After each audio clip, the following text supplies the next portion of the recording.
GS super 100 academy में आप सभी का बहुत बहुत स्वागत है। आज हम लोग कोशिकांग के बारे में पढ़ने जा रहे हैं। जो हमारे कोशिकांग बचे हुए हैं, गोल्जी कॉइल और जो मेन है न्यूक्लियस, तो उसके बारे में हम लोग आज पढ़ेंगे। तो हम आपको बता दें कि अगर आप हमारे चैनल पर पहली बार विजिट कर रहे हैं तो हमारे चैनल को प्लीज़ सब्सक्राइब करें, लाइक और वीडियोस जो हैं उन्हें लाइक करें, शेयर करें और कमेंट करिए। तो हमने आपको लगभग जो पार्ट ऑफ सेल्स हैं वो बहुत सारे अपने कंप्लीट हो चुके हैं, जिसमें कुछ एक ही बचे हुए हैं, जिसमें गोल्जी का बचा हुआ है और अपना न्यूक्लियस यानी केंद्रक बचा हुआ है। उसको हम लोग डिटेल से आज देखते हैं। तो आइए हम लोग देखते हैं। ये बताइए गोल्जी कॉइल, हमने आपको बताया है कि जो भी पार्ट ऑफ सेल्स हैं या कोशिकांग हैं, इनमें से हम लोग जो कोशिकांग पढ़ेंगे तो उनके बारे में देखेंगे कौन जो आविष्कार है, मतलब खोज किसने किया कि ये पार्ट होता है ये, फिर उसका काम क्या होता है उसके बारे में जानेंगे। और उसमें जहाँ तक देखते हैं कि किसमें पाया जाता है और इसमें किससे मिलकर बना हुआ होता है, और कुछ विशेष देख लेते हैं। 3 से 4 चीज़ें लगभग सभी ने देखा है। ये याद करने का तरीका हो सकता है कि हम जब पढ़ेंगे गोल्जी का, जैसे पढ़ रहे हैं, हम देखेंगे इनका खोज जो है किसने किया, आविष्कार किसने किया, फिर देखेंगे ये किससे मिलके बना होता है, इसका काम क्या होता है, कुछ विशेष क्या है, इसे कौन सा संज्ञा दिया गया है, कौन सा इसका उपनाम दिया गया है, तो उसके बारे में हम लोग देखेंगे। तो हम लोग देख लेते हैं गोल्जी का यानी गोल्जी कॉम्प्लेक्स। ये जिन्होंने इनकी खोज किया उसी के नाम पर इनका नाम क्या रख दिया गया, गोल्जी का रख दिया गया। गोल्जी कॉम्प्लेक्स, इनका खोज किसने किया था, कैमिलो गोल्जी ने किया था। इसी कारण से इसका नाम क्या पड़ गया, कैमिलो गोल्जी पड़ गया। इसका नाम क्या पड़ गया, गोल्जी कॉइल पड़ गया। अब ये काम क्या करता है, जो सेल्स के अंदर पदार्थ होते हैं तो उनका क्या करता है, ये निर्माण करता है। क्या करता है, जो रिक्वायरमेंट मटेरियल्स रहता है तो उसका सेल्स के अंदर गोल्जी क्या करेगा, प्रोडक्ट करता है, विनिर्माण करता है, मैन्युफैक्चर है। क्या है ये, मैन्युफैक्चर। इसके साथ साथ क्या करता है, ट्रांसपोर्ट करेगा। अब भाई जिसके पास प्रोडक्शन होगा वही तो ट्रांसपोर्ट करेगा, है ना।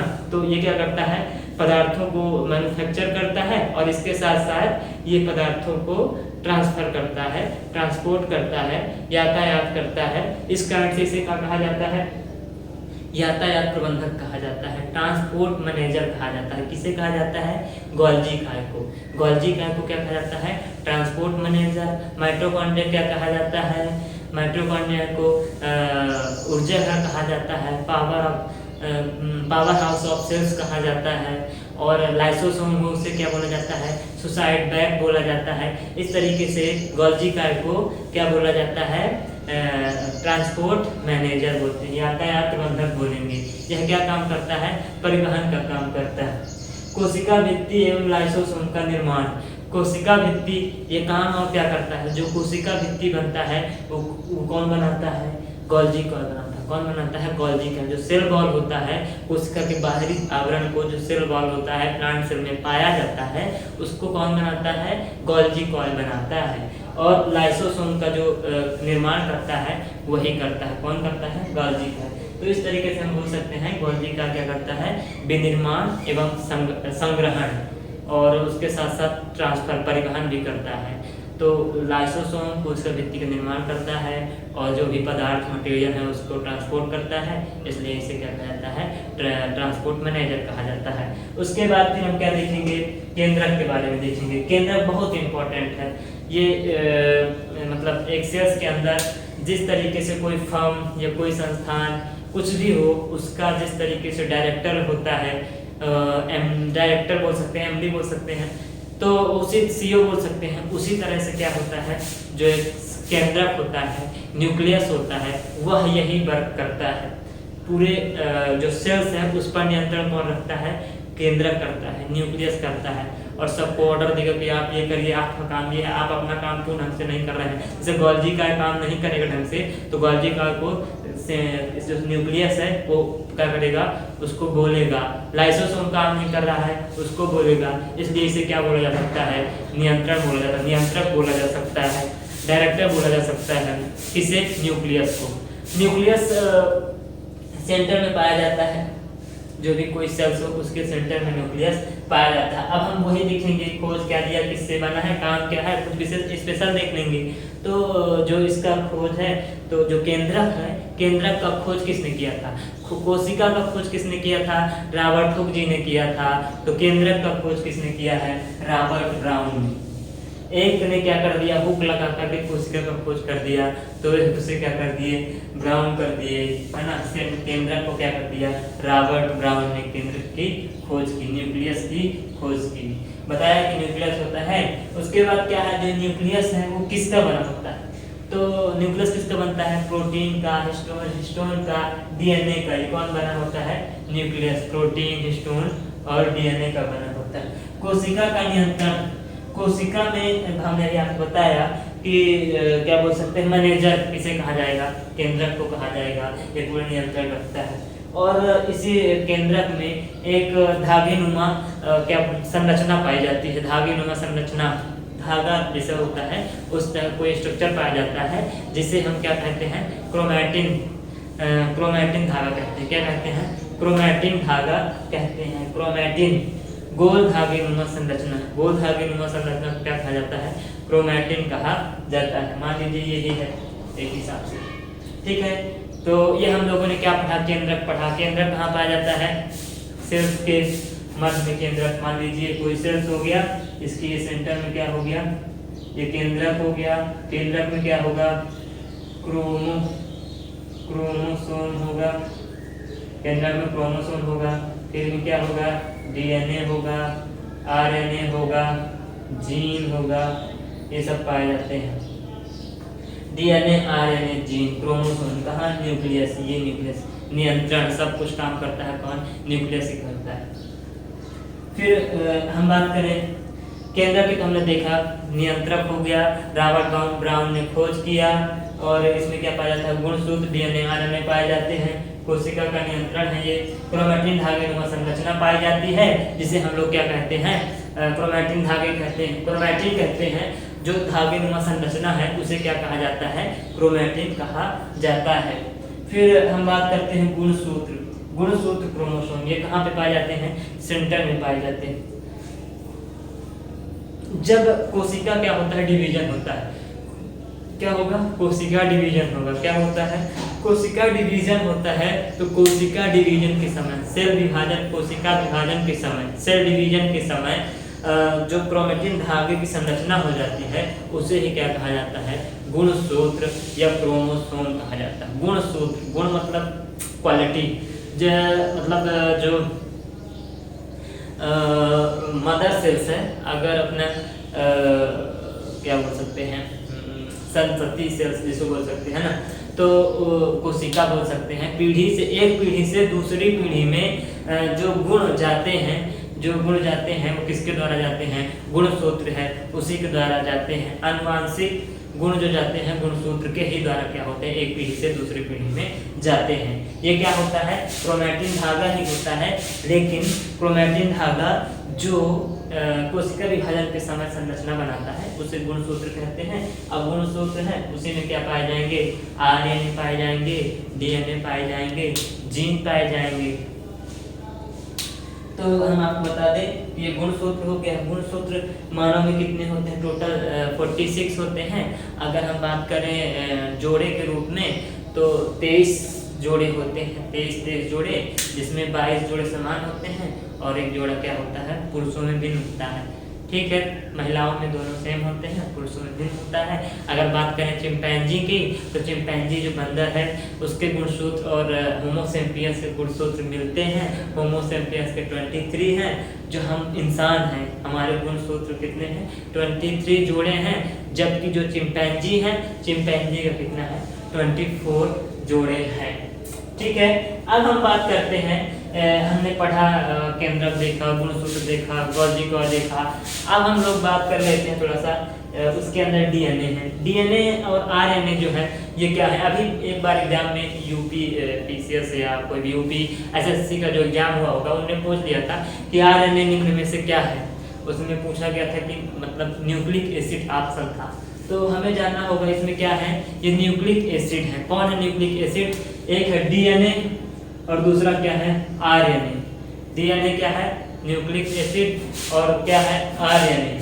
आरएनए और डीएनए, डीएनए का फुल फॉर्म क्या है?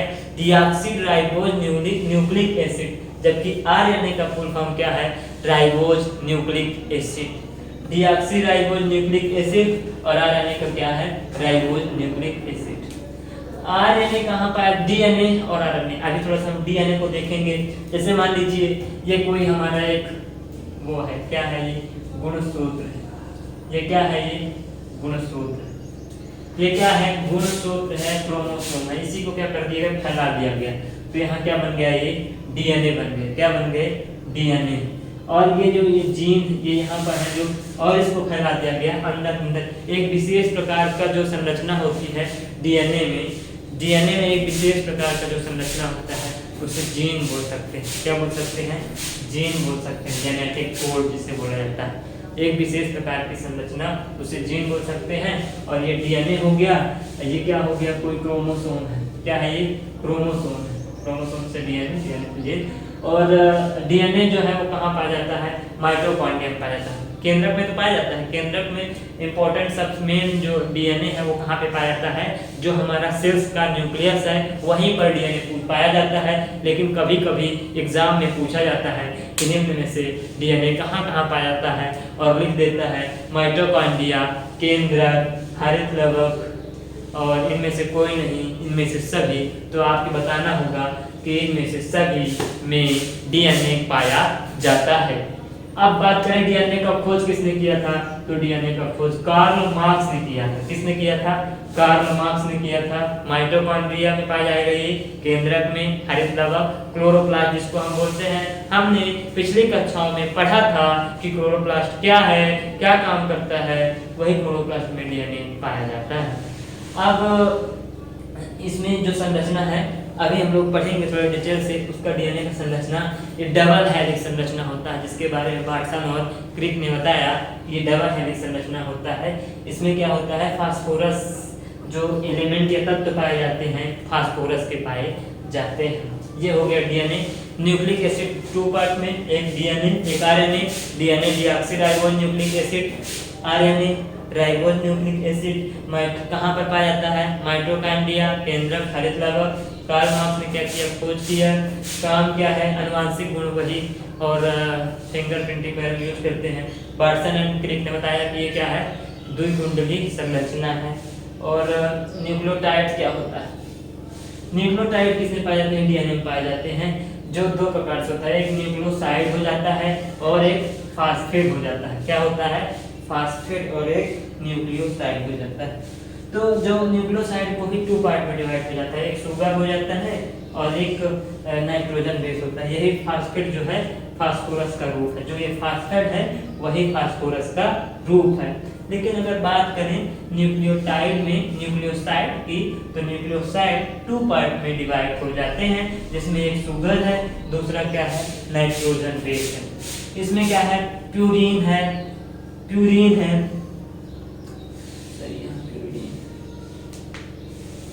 पिरिमिडीन, ठीक है ना। इसमें टू पाए गए, प्यूरीन और पिरिडीन पाए जाते हैं। तो ये भी टू पार्ट में डिवाइड हो गए हैं। एक में क्या है? एडेनिन, गुआनिन, और एक में क्या है? Thymine, cytosine. ये चारों को मिला दे तो चारों हो जाएंगे एडेनिन, गुआनिन, थायमिन, साइटोसिन। किस में है? डीएनए में। Adenine, guanine, thymine, cytosine. ये क्या हो गए?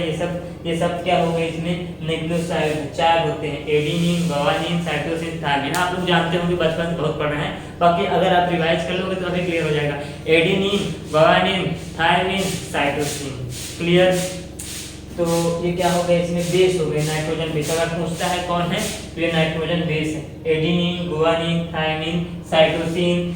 तत्व कौन सा है? फॉस्फेट है। ये किसमें हमने देखा? डीएनए में जो न्यूक्लियोटाइड्स होते हैं। इसी प्रकार आरएनए में भी न्यूक्लियोटाइड्स होते हैं, जिसमें आरएनए में थायमिन की जगह में यूरेसिल हो जाता है। कौन हो जाता है? थायमिन की जगह में क्या हो जाता है? यूरेसिल हो जाता है आरएनए में। अभी हम लोग पढ़ेंगे तो वहां पर देखेंगे कि किस प्रकार से थायमिन की जगह में यूरेसिल हो गया न्यूक्लियोटाइड। आरएनए में क्या हो जाता है? थायमिन की जगह में क्या हो जाता है? यूरेसिल हो जाता है। तो इस प्रकार हम लोगों ने केंद्रक, गोल्गी कार्य, गुणसूत्र, डीएनए के बारे में पढ़ा है। और नेक्स्ट क्लास में हम पढ़ेंगे।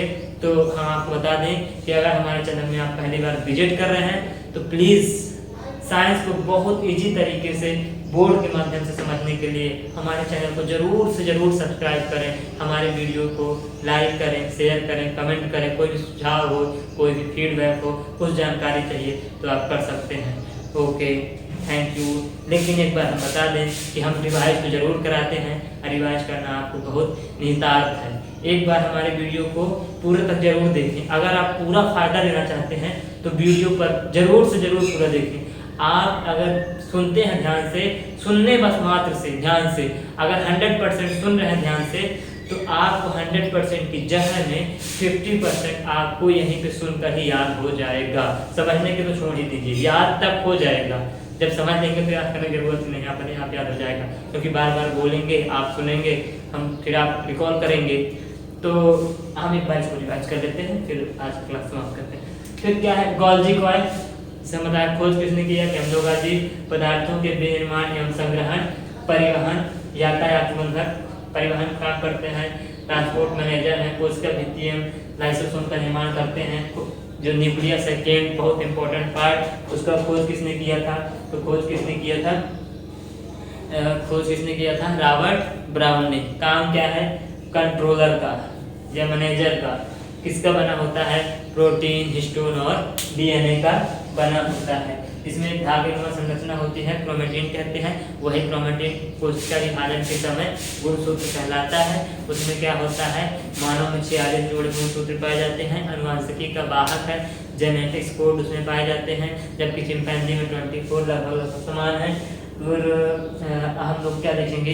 न्यूक्लिक एसिड देखेंगे, जिसमें न्यूक्लिक एसिड में कौन होते हैं? हम आपको बता दें कि गुणसूत्र में ही क्या होते हैं?